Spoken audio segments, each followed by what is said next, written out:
हाय नमस्तुभ्यम। कैसे हैं मेरे सभी दोस्त? आप सबका मेरे वीडियो में स्वागत है। आज हम सुनाने वाले हैं सोमवार की व्रत कथा। तो प्लीज़ आप कमेंट करके ज़रूर बताइएगा हम आपको कथा कैसे सुनाए हैं, हमारी कथा आपको कैसे लगी। आइए सुनते हैं सोमवार व्रत की कथा। एक नगर में एक बहुत धनवान साहूकार रहता था।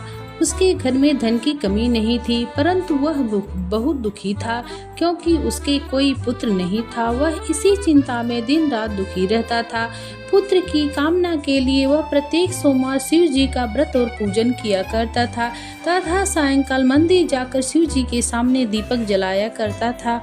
उसके इस भक्तिभाव को देखकर एक समय माता पार्वती ने शिव जी से कहा, महाराज, यह साहूकार आपका अनन्य भक्त है, सदैव आपका व्रत और पूजन बड़ी श्रद्धा से करता है, आपको इसकी मनोकामना पूर्ण करनी चाहिए।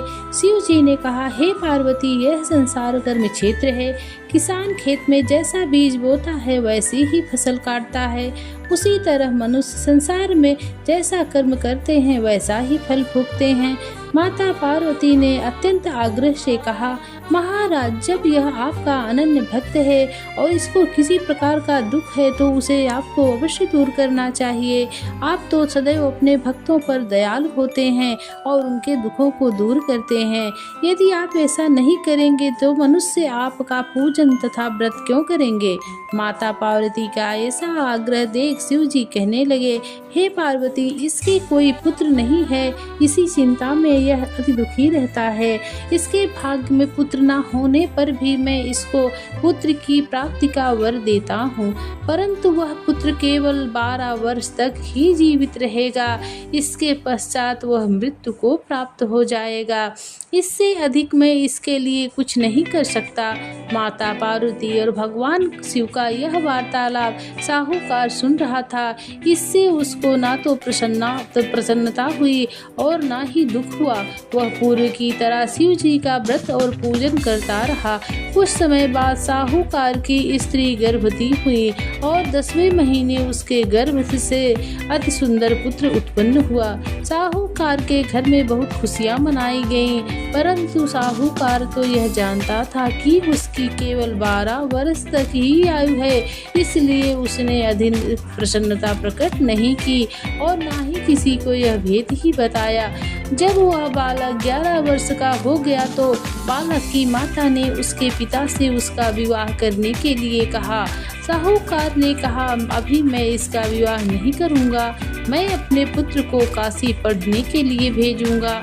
साहूकार ने बालक के मामा को बुलाकर उसको बहुत सा धन देकर कहा, तुम इस बालक को काशी में पढ़ने के लिए ले जाओ और रास्ते में जिस स्थान पर भी जाओ वहाँ यज्ञ करते, ब्राह्मणों को भोजन कराते तथा दक्षिणा देते हुए जाना।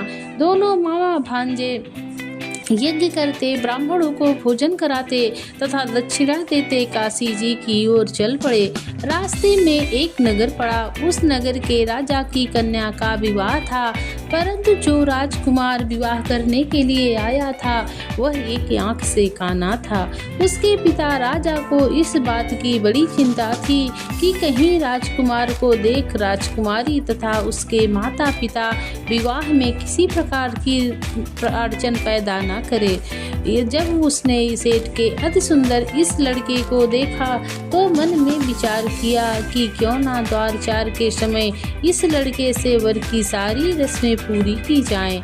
ऐसा मन में विचार कर राजकुमार के पिता ने उस साहूकार के लड़के और उसके मामा से बात की।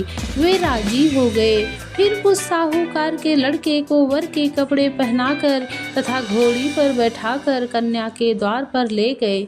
कार्य प्रसन्नता से पूर्ण हो गया। राजकुमार के पिता ने सोचा कि यदि विवाह कार्य भी इसी लड़के से करा लिया जाए तो क्या बुराई है। ऐसा विचार कर लड़के और उसके मामा से कहा, यदि आप फेरों और कन्यादान के काम को भी करा दें तो आपकी बड़ी कृपा होगी, मैं इसके बदले आपको बहुत धन दूंगा। दोनों ने इसे भी सहर्ष स्वीकार कर लिया। विवाह कार्य बहुत अच्छी तरह से संपन्न हो गया। सेठ का पुत्र जिस समय जाने लगा तो उसने राजकुमारी के चुंदड़ी के पल्ले पर लिख दिया, तेरा विवाह मेरे साथ हुआ है, परंतु जिस राजकुमार के साथ तुमको भेजेंगे वह एक आंख से काना है। मैं काशी जी पढ़ने जा रहा हूँ। सेठ के लड़के के जाने के पश्चात राजकुमारी ने जब अपनी चुनरी पर ऐसा लिखा हुआ पाया तो उसने काने राजकुमार के साथ जाने से इनकार कर दिया। उसने अपने माता पिता को सारी बात बता दी और कहा कि यह मेरा पति नहीं, मेरा विवाह इसके साथ नहीं हुआ है। जिस वर के साथ मेरा विवाह हुआ है वह तो काशी पढ़ने गया है। राजकुमारी के माता पिता ने अपनी कन्या को विदा नहीं किया और बारात वापस चली गई। उधर सेठ का लड़का और उसका मामा काशी पहुंच गए। वहां जाकर उन्होंने यज्ञ करना और लड़के ने पढ़ना शुरू कर दिया। जिस दिन लड़के की आयु 12 वर्ष की हो गई उस दिन मामा ने यज्ञ चाह रखा था। लड़के ने अपने मामा से कहा, मामा जी आज मेरी तबीयत कुछ ठीक नहीं है। मामा ने कहा अंदर जाकर सो जाओ। लड़का अंदर जाकर सो गया तो थोड़ी देर में उसके प्राण निकल गए।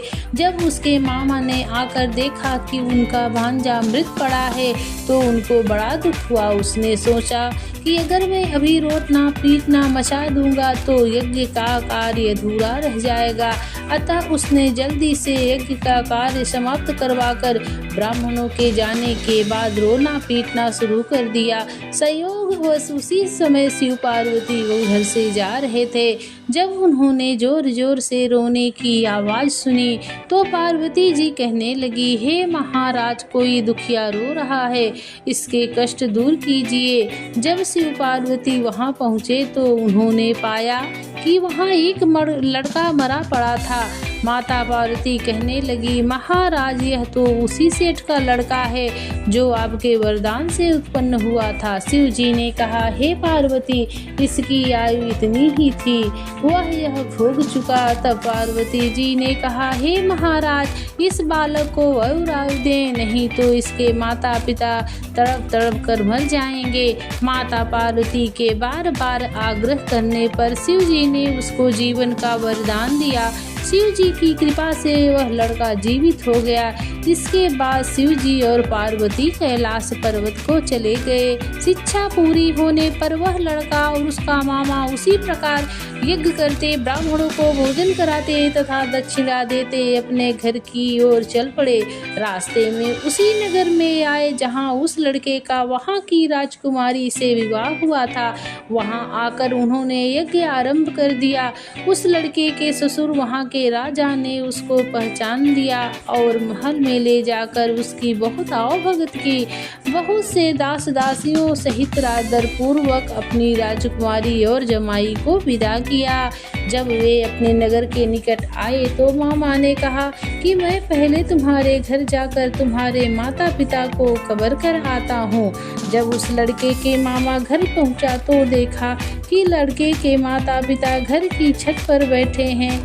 उन्होंने यह प्रण रखा था कि यदि हमारा पुत्र सकुशल लौट आया तो हम राजी खुशी नीचे आ जाएंगे, नहीं तो छत से कूदकर अपने प्राण दे देंगे।